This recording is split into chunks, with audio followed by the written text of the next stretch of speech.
رضی اللہ عنہ نے بیان کیا، کہا کہ ہم بقیع غرقد میں ایک جنازے کے ساتھ تھے۔ اتنے میں رسول اللہ صلی اللہ علیہ وسلم تشریف لائے اور بیٹھ گئے۔ ہم بھی آپ کے ارد گرد بیٹھ گئے۔ آپ کے پاس ایک چھڑی تھی جس سے آپ زمین کریدنے لگے۔ پھر آپ صلی اللہ علیہ وسلم نے فرمایا کہ تم میں سے کوئی ایسا نہیں یا کوئی جان ایسی نہیں جس کا ٹھکانہ جنت اور دوزخ دونوں جگہ نہ لکھا گیا ہو، اور یہ بھی کہ وہ نیک بخت ہوگی یا بدبخت۔ اس پر ایک صحابی نے عرض کیا، یا رسول اللہ صلی اللہ علیہ وسلم، پھر کیوں نہ ہم اپنی تقدیر پر بھروسہ کر لیں اور عمل چھوڑ دیں، کیونکہ جس کا نام نیک دفتر میں لکھا ہے وہ ضرور نیک کام کی طرف رجوع ہوگا، اور جس کا نام بدبختوں میں لکھا ہے وہ ضرور بدی کی طرف جائے گا۔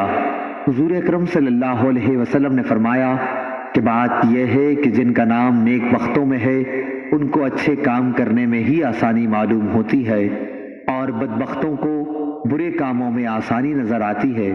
پھر آپ صلی اللہ علیہ وسلم نے اس آیت کی تلاوت کی، فَأَمَّا مَنْ أَعْطَى وَاتَّقَى۔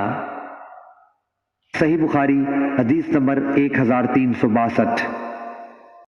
خالد حذا نے بیان کیا، ان سے ابو قلابہ نے اور ان سے ثابت بن ضحاک رضی اللہ عنہ نے کہ نبی کریم صلی اللہ علیہ وسلم نے فرمایا کہ جو شخص اسلام کے سوا کسی اور دین پر ہونے کی جھوٹی قسم قصدن کھائے تو وہ ویسا ہی ہو جائے گا جیسا کہ اس نے اپنے لیے کہا ہے، اور جو شخص اپنے آپ کو دھاردار چیز سے ذبح کر لے اسے جہنم میں اسی ہتھیار سے عذاب ہوتا رہے گا۔ صحیح بخاری حدیث نمبر 1363۔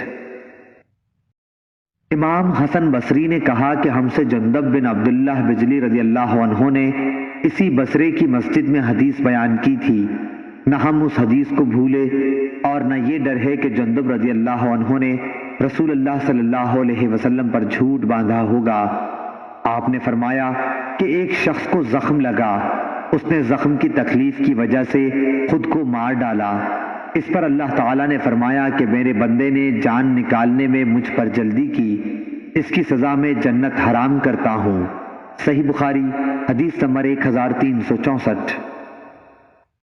ابو زناد نے خبر دی، ان سے اعرج نے، ان سے ابو ہریرہ رضی اللہ عنہ نے بیان کیا کہ رسول اللہ صلی اللہ علیہ وسلم نے فرمایا کہ جو شخص خود اپنا گلا گھونٹ کر جان دے ڈالتا ہے وہ جہنم میں اپنا گلا گھونٹتا رہے گا، اور جو برچھے یا تیر سے اپنے تئیں مارے وہ دوزخ میں بھی اس طرح اپنے تئیں مارتا رہے گا۔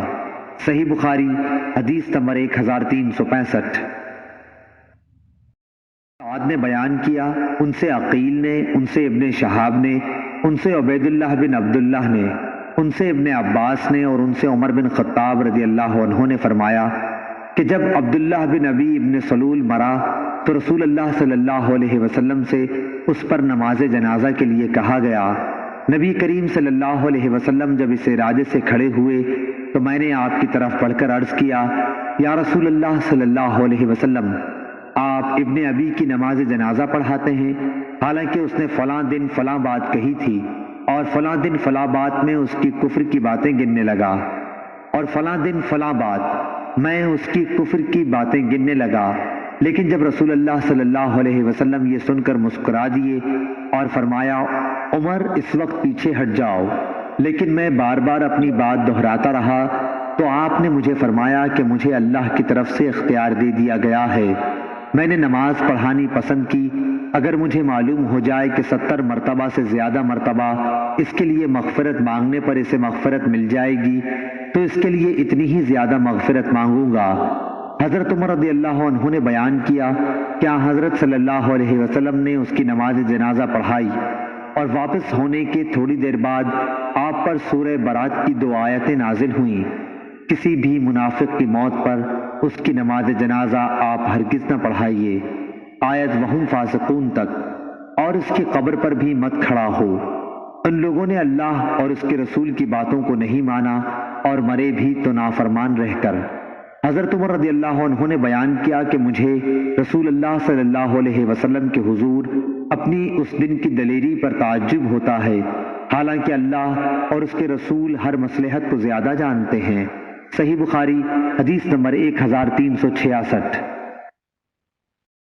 عبدالعزیز بن صہیب نے بیان کیا، کہا کہ میں نے انس بن مالک رضی اللہ عنہ سے سنا، آپ نے فرمایا کہ صحابہ کا گزر ایک جنازے پر ہوا، لوگ اس کی تعریف کرنے لگے کہ کیا اچھا آدمی تھا، تو رسول اللہ صلی اللہ علیہ وسلم نے یہ سن کر فرمایا کہ واجب ہو گئی۔ پھر دوسرے جنازے کا گزر ہوا تو لوگ اس کی برائی کرنے لگے، حضور صلی اللہ علیہ وسلم نے پھر فرمایا کہ واجب ہو گئی۔ اس پر حضرت عمر بن خطاب رضی اللہ عنہ نے پوچھا کہ کیا چیز واجب ہو گئی؟ حضرت صلی اللہ علیہ وسلم نے فرمایا کہ جس میت کی تم لوگوں نے تعریف کی ہے اس کے لیے تو جنت واجب ہو گئی، اور جس کی تم نے برائی کی ہے اس کے لیے دوزخ واجب ہو گئی۔ تم لوگ زمین میں اللہ تعالیٰ کے گواہ ہو۔ صحیح بخاری حدیث نمبر 1367۔ عفان بن مسلم صفار نے بیان کیا، کہا کہ ہم سے داؤد بن ابی الفرات نے، ان سے عبداللہ بن بریدہ نے، ان سے ابو الاسود علی نے کہ میں مدینہ حاضر ہوا، ان دنوں وہاں ایک بیماری پھیل رہی تھی۔ میں حضرت عمر بن خطاب رضی اللہ عنہ کی خدمت میں تھا کہ ایک جنازہ سامنے سے گزرا، لوگ اس میت کی تعریف کرنے لگے تو حضرت عمر رضی اللہ عنہ نے فرمایا کہ واجب ہو گئی۔ پھر ایک اور جنازہ گزرا، لوگ اس کی بھی تعریف کرنے لگے، اس مرتبہ بھی آپ نے ایسا ہی فرمایا کہ واجب ہو گئی۔ پھر تیسرا جنازہ نکلا، لوگ اس کی برائی کرنے لگے، اور اس مرتبہ بھی آپ نے یہی فرمایا کہ واجب ہو گئی۔ ابو الاسود علی نے بیان کیا کہ میں نے پوچھا کہ امیر المومنین کیا چیز واجب ہو گئی؟ آپ نے فرمایا کہ میں نے اس وقت وہی کہا جو رسول اللہ صلی اللہ علیہ وسلم نے فرمایا کہ جس مسلمان کی اچھائی پر 4 شخص گواہی دے دیں اللہ اسے جنت میں داخل کرے گا۔ ہم نے کہا اور اگر 3 گواہی دیں؟ آپ نے فرمایا کہ 3 پر بھی۔